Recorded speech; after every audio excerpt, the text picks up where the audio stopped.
Hi Astro Babes, welcome back to Astrology by Arian. Thank you so much for supporting the Wealth, Power, and Fame series in the natal chart. Today we're going to be departing from Jamaica and going to the island of Barbados, where I will be analyzing the chart of one of the most influential and powerful individuals from that island.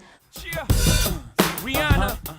Just in case you don't know who that individual is, I'm going to be giving you a brief bio. So Robin Rihanna Fenty, known by her stage name Rihanna, is a recording artist, actress, fashion designer, and overall a music, fashion, and beauty icon. She was born in St. Michael, Barbados, and grew up in Bridgetown. And she was born on the 20th of February 1988. At the age of 16, she was discovered by American record producer Evan Rogers and signed to a 6-album contract at Def Jam Records. She released her first album in 2005 and a second album in 2006. However, it was not until the release of her third album in 2007, Good Girl Gone Bad, that she was cemented as a pop icon. In 2012, Rihanna left her record label, bought her masters, and created Westbury Road Entertainment LLC. In 2014, she received the CFDA Fashion Icon Award, and in 2017, she partnered with Kendall Brands to create Fenty Beauty.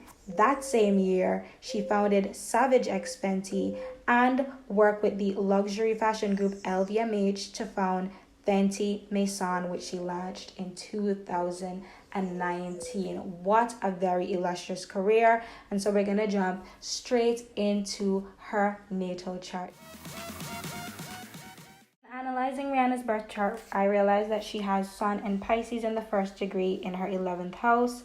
And of course, when we talk about Sun in the 11th house, we talk about having an influencer aspect. And so any placement, specifically Sun, Jupiter, or Venus in the 11th house, or specifically Aquarian aspects or degrees, really help a person to be able to connect to a large group of people or to the masses.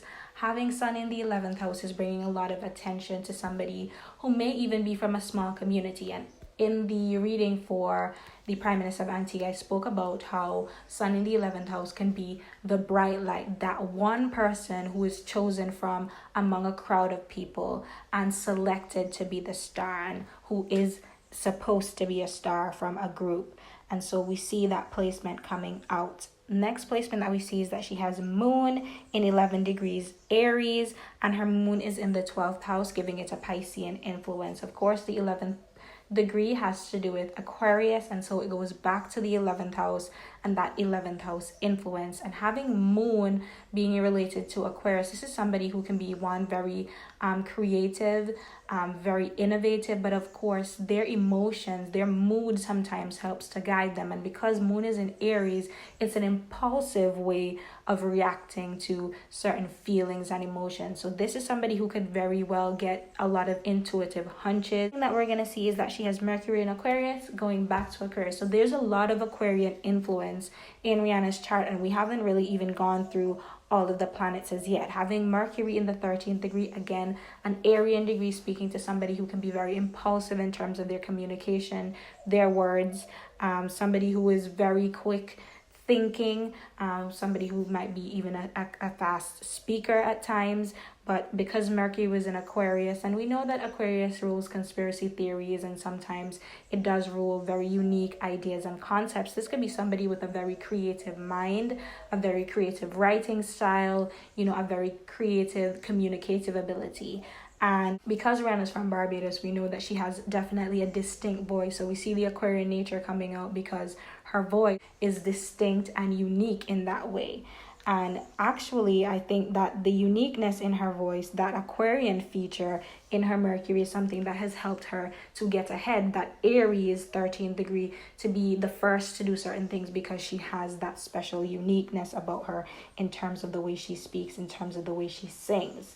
Okay, then we see that she has Venus in 12 degrees Aries. Her Venus is in the 12th, which is giving it a Piscean flavor. And of course, the 12th degree is also Pisces. So even though her Venus is in Aries, which Aries has to do with a more impulsive type of lover, somebody who is a little bit physically more masculine and does have quite a bit of masculine energy, because we do see the interpolation of three specific energies in her chart so far. We see Piscean energy, we see Aquarian energy, and we see Arian energy.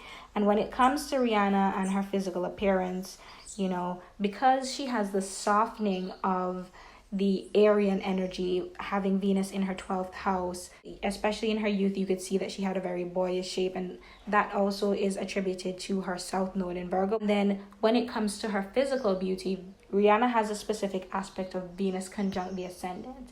And now Venus conjunct the ascendant is a very, very, very powerful placement in terms of physical beauty. When you have Venus on the ascendant, that is the way how you are being perceived by other people. And of course, Venus also has to do with, you know, not only beauty but money. And so people who have Venus on the ascendant can make money from their looks.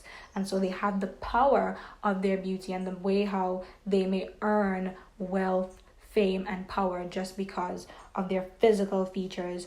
And of course, because the Venus is in Aries, and we know that Aries has to do with the head and the face, you can be a model, you can be seen as somebody who is very pretty or attractive, and those are ways that you can earn money. And of course, because of the 12th house Piscean influence, we know that Neptune has to do with, you know, creativity and creative skills, and Neptune also is very prominent in the chart of a lot of singers and a lot of actors. So we see those two skills coming out in Rihanna, and these are things that she can tap into to build upon her wealth, her fame, and her power and her influence in the international community. Next, we see she has Mars in 28-degree Sagittarius. Now, when we talk about Mars, we talk about the drive, we talk about our physical energy, we talk about, you know, our fighting response. When we're in a situation where we have to decide to make an aggressive move, what type of move we're going to make. And we know that Sagittarian energy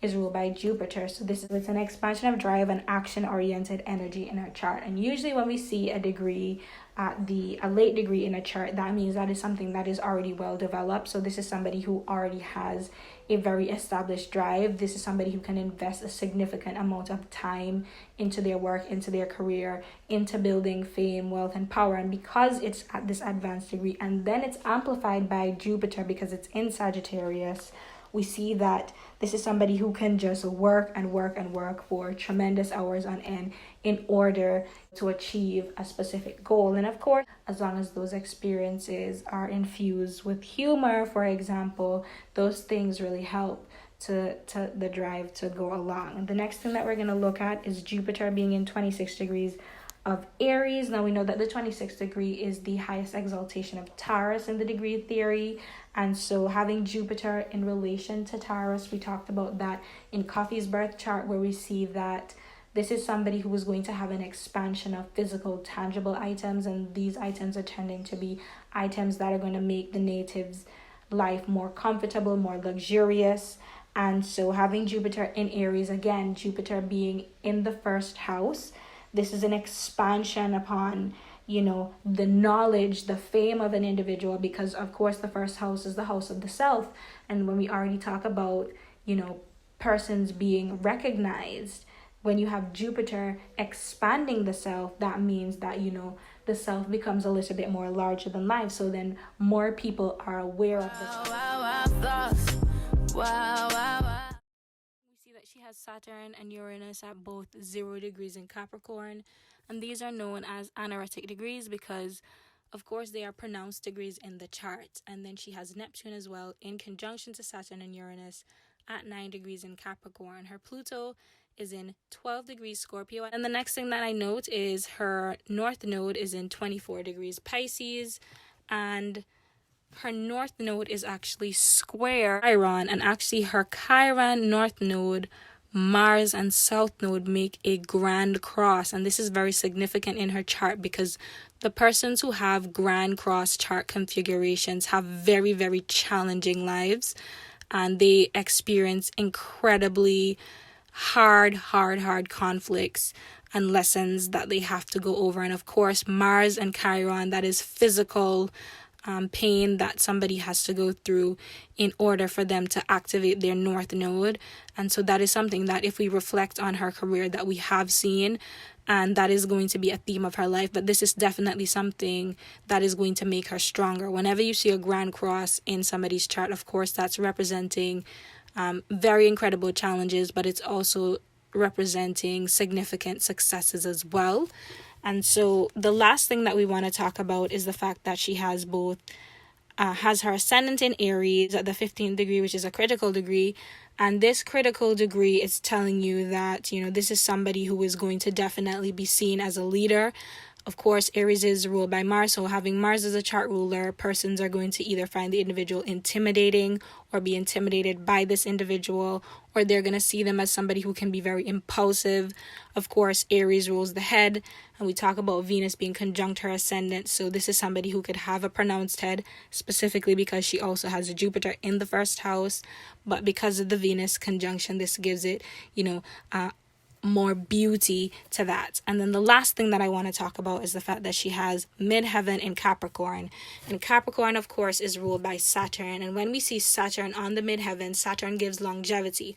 Of course, Saturn does not give longevity without lessons and hardships. So this is a career, a person who you're going to see accumulating wealth, fame, and power, and specifically power because Capricorn is representing the manager, the 10th house of the zodiac. Having her chart follow the natural astrological pattern is something that's going to be also beneficial for her, because when you have Saturn and Capricorn ruling your 10th house, this is telling you the career that's going to have longevity. So you're going to have wealth, fame, and power. If there are already indicators in your chart for that those things are going to be sustained for a long period of time. And so all of the things that we have seen in her career, and we know that Saturn's maturity is at 36. By the time that she gets to the age of 36, there's definitely going to be more.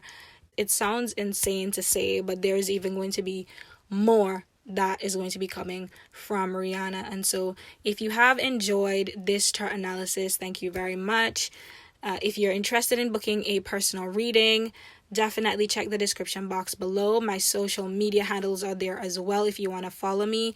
Like the video, comment if you have anything to add, share, subscribe, and turn on your post notifications. And stay tuned for other videos in the Wealth, Fame, and Power Natal Chart series as we look at our various Caribbean icons. Wow, wow, wow, thoughts. Wow, wow, wow.